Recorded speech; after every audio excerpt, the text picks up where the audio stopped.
पंचम श्रेणी मोर प्रिय छात्र छात्री मानू मोर YouTube channel Odisha high school classes तरफ समस्त को स्वागत शुभेच्छा शुभ सकाळ पिले माने आम गणित मेला पुस्तक द्वितीय पाठ भग्न संख्या संपर्क में आम डिस्कसन करुले ऑलरेडी यार तीनोटी वीडियो अपलोड हो सारी आज हूँ पार्ट 4।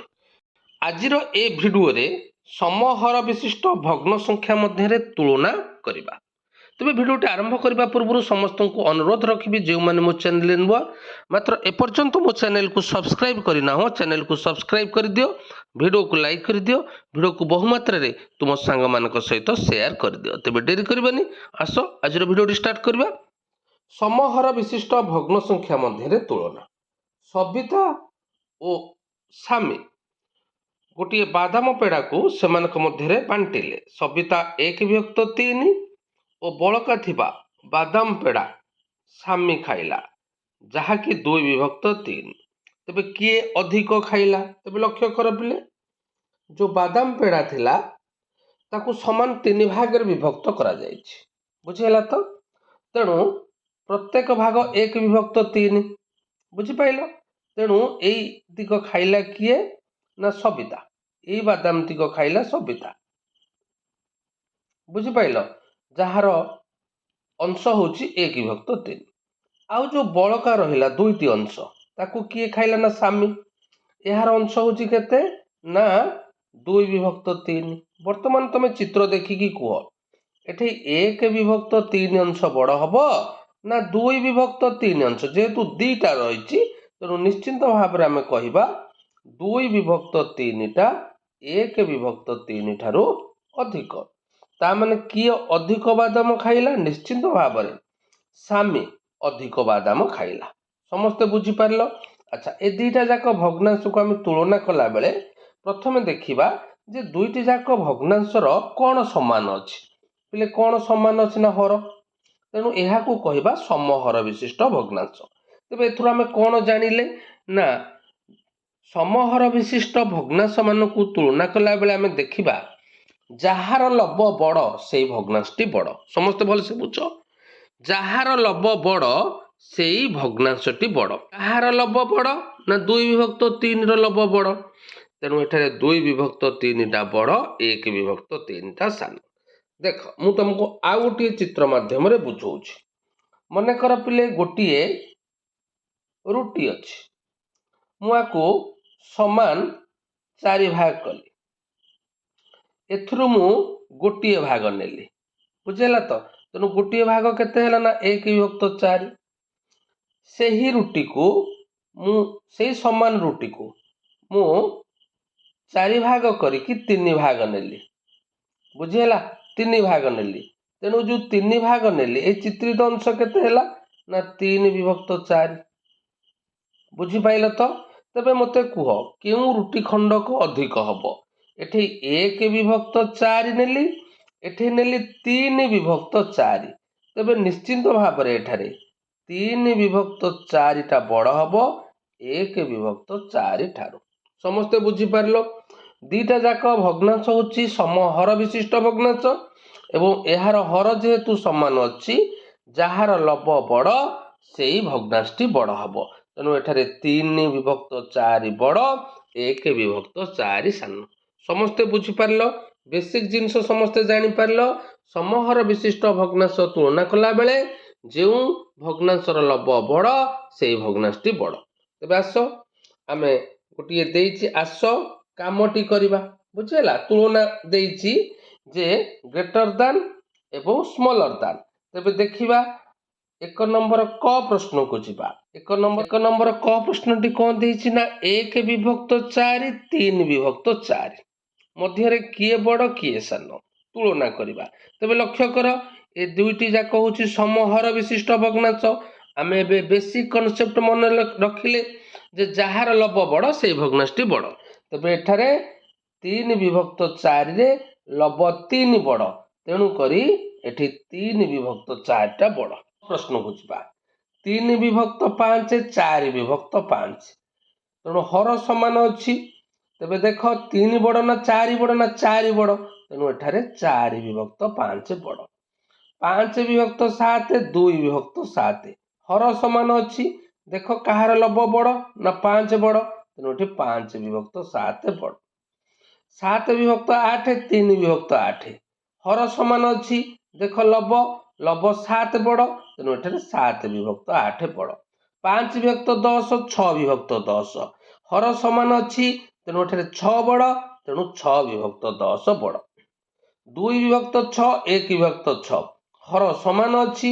ଲବକୁ ତୁଳନା କରିବା, ଯାହାର ଲବ ବଡ଼ ସେଇ ଭଗ୍ନାଂଶଟି ବଡ଼, ତେଣୁ 2 ବଡ଼ ନା 1 ବଡ଼ ନା 2 ବଡ଼, ତେଣୁ 2 ବିଭକ୍ତ 6 ବଡ଼। ସମସ୍ତେ ବୁଝିପାରିଲ। ନେକ୍ସଟ ଯିବା ସମଲବ ବିଶିଷ୍ଟ ଭଗ୍ନାଂଶ ମଧ୍ୟରେ ତୁଳନା। ମୁଁ ଗତକାଲି ସନ୍ଧ୍ୟାରେ 4 ବିଭକ୍ତ 6 ପରଟା ଖାଇଲି। ମୁଁ ଗତକାଲି ସନ୍ଧ୍ୟାରେ 4 ବିଭକ୍ତ 5 ପରଟା ଖାଇଲି। ସବିତା ଓ ସାମୀ ଦୁହିଁଙ୍କ ମଧ୍ୟରେ କିଏ ଅଧିକ ଖାଇଲା? ଉତ୍ତରଟି ଖୋଜି ବାହାର କରିବା ପାଇଁ ତୁମେ ତୁମର ଭଗ୍ନ ସଂଖ୍ୟା କାର୍ଡ ବ୍ୟବହାର କର। ତେବେ ଲକ୍ଷ୍ୟ କର ପିଲେ, ସବିତା କହୁଛି 4 ବିଭକ୍ତ 6 ପରଟା ଖାଇଲା, ସାମୀ କହୁଛି 4 ବିଭକ୍ତ 5 ପରଟା ଖାଇଲା। ତେବେ ଚିତ୍ରକୁ ଟିକେ ବୁଝ। ସବିତା ଖାଇଛି 4 ବିଭକ୍ତ 6, ବୁଝିଲା ତ? ସମାନ ପ୍ରକାରର ରୁଟି ଅଛି, ବୁଝିଲା। ତେଣୁ ଏଇ ଯୋଉ ରୁଟିଟାକୁ ଆମେ ସମାନ 6 ଭାଗରେ ବିଭକ୍ତ କରିବା। ତେବେ ପ୍ରତ୍ୟେକ ଭାଗ ହେଇଗଲା କେତେ ନା 1 ବିଭକ୍ତ 6। ତା ମାନେ ସବିତା ଖାଇଛି 4 ବିଭକ୍ତ 6, ତା ମାନେ 1 2 3 4 ଏଇତିକ ସେ ସବିତା ଖାଇଲା 4 ବିଭକ୍ତ 6। ବୁଝିପାଇଲ ତ? ତେବେ ସାମୀ କଣ କଲା ନା 4 ବିଭକ୍ତ 5 ଖାଇଛି। ତା ମାନେ ସେହି ରୁଟିଟାକୁ ସମାନ 5 ଭାଗ କରିବା, ବୁଝିଲା। ସମାନ 5 ଭାଗ ହେଇଛି। ଏଥିରୁ ସେ କେତେ ଖଣ୍ଡ ଖାଇଛି ନା 4 ଖଣ୍ଡ। 1 2 3 4। ବୁଝିପାଇଲ ତ? ତେବେ ମୋତେ କୁହ, ଏ ଦିଟା ଯାକ ଚିତ୍ରରୁ କେଉଁ ଚିତ୍ରିତ ଅଂଶଟି ଅଧିକ ହେଲା? ଅର୍ଥାତ୍ 4 ବିଭକ୍ତ 5 ବଡ଼ ଅଧିକ ହଉଛି ନା 4 ବିଭକ୍ତ 6 ଅଧିକ ହଉଛି? ନିଶ୍ଚିତ ଭାବେ ତମେ ଚିତ୍ରରୁ ଦେଖୁଥିବ ଯେ 4 ବିଭକ୍ତ 5ଟା ବଡ଼ 4 ବିଭକ୍ତ 6 ଠାରୁ। ବୁଝିହେଲା ତ? ନିଶ୍ଚିତ ଭାବେ ଚିତ୍ରକୁ ଲକ୍ଷ୍ୟ କର। ଏଠାରେ 4 ବିଭକ୍ତ 5ଟା ବଡ଼, 4 ବିଭକ୍ତ 6ଟା ସାନ। ବୁଝିହେଲା ତ?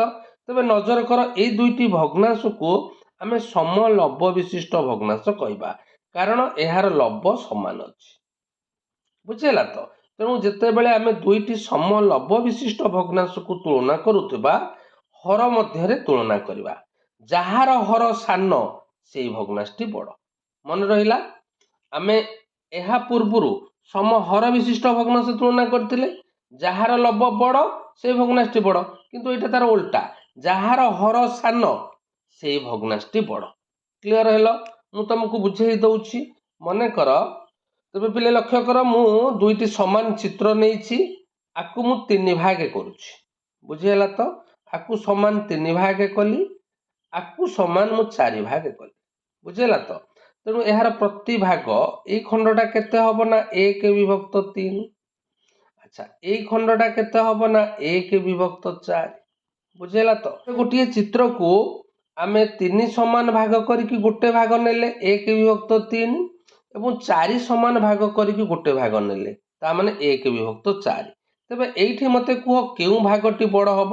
ନିଶ୍ଚିନ୍ତ ଭାବରେ ପ୍ରଥମ ଚିତ୍ରର ଭାଗଟି ବଡ଼ ହବ। ଏଇ ଭାଗଟି ବଡ଼ ହବ, କାହିଁକି ନା 3 ସମାନ ଭାଗ କରିକି ଗୋଟେ ଭାଗ ନେଇଛେ, ଏଠି 4 ସମାନ ଭାଗ କରିକି ଗୋଟେ ଭାଗ ନେଇଛେ।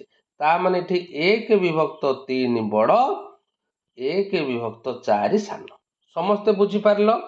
ତେଣୁ ଏ ଦିଟାକ ଭଗ୍ନାଂଶକୁ ଆମେ କହିବା ସମଲବ ବିଶିଷ୍ଟ ଭଗ୍ନାଂଶ, ଯେହେତୁ ଏହାର ଲବ ସମାନ ଅଛି। ତେଣୁ ଯଦି ଲବ ସମାନ ଅଛି, ତେବେ ଦେଖିବା ଯାହାର ହର ସାନ ସେଇ ଭଗ୍ନାଂଶଟି ବଡ଼। ବୁଝିହେଲା ତ? ତେଣୁ 1 ବିଭକ୍ତ 3 ଆଉ 1 ବିଭକ୍ତ 4 ମଧ୍ୟରେ କେଉଁ ଭଗ୍ନାଂଶର ହର ସାନ ନା 1 ବିଭକ୍ତ 3। ତେଣୁ 1 ବିଭକ୍ତ 3 ବଡ଼, 1 ବିଭକ୍ତ 4 ସାନ। ସମସ୍ତେ ବୁଝିପାରିଲ? ତେବେ ଆସ, ଆକୁ ନେଇକି ଗୋଟିଏ ଛୋଟିଆ ଅଭ୍ୟାସ ଦେଇଛି, ଆସ କାମଟି କରିବା, ତୁଳନା କରିବା ଦୁଇଟି ସମଲବ ବିଶିଷ୍ଟ ଭଗ୍ନାଂଶ, କେଉଁଟି ବଡ଼ କେଉଁଟି ସାନ।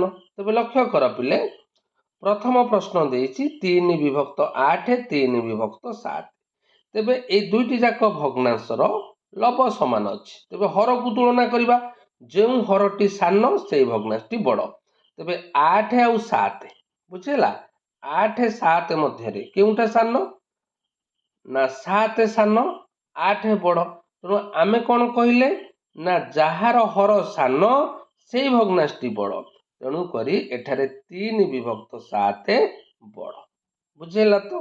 ख प्रश्न को जीवा 2 विभक्त 7 2 विभक्त 5 तेबे दीटा जाक मध्य आमे तुलना करिबा हर को कहार हर सान ना 5 सान ना 7 सान ना 5 सान बुझेला तेणु एठारे 2 विभक्त 5 बड़ तापर देछि 6 विभक्त 9 6 विभक्त 10 तेबे हर अछि 9 10 कोउटा सान ना 9टा सान तेणु 6 विभक्त 9 बड़ 4 विभक्त 9 4 विभक्त 10 लब समान अछि हर को तुलना करिबा 9 बड़ ना 10 बड़ ना 10 बड़ 9 सान तेणु जोटा सान सेटा बड़ हबो तेणु 4 विभक्त 9टा बड़ हबो 5 विभक्त 7 5 विभक्त 6 लब समान रहिला हर को तुलना करिबा 7 बड़ ना 6 बड़ 7 बड़ 6 होची सान तेणु जोटा सान सेटा बड़ हबो बुझेला तेणु शेष प्रश्न को जीवा 7 विभक्त 9 7 विभक्त 11 हर अछि 9 को 11 तेणु जो हरटी सान से भग्नांशटी बड़ तेणु एठारे 7 विभक्त 9 बड़ हबो समस्ते बुझी पारलो। नेक्स्ट वीडियो रे आमे एक ठारू बड़ होइतिबा भग्न संख्या मध्य डिस्कशन करिबा समस्त को अनेक अनेक धन्यवाद।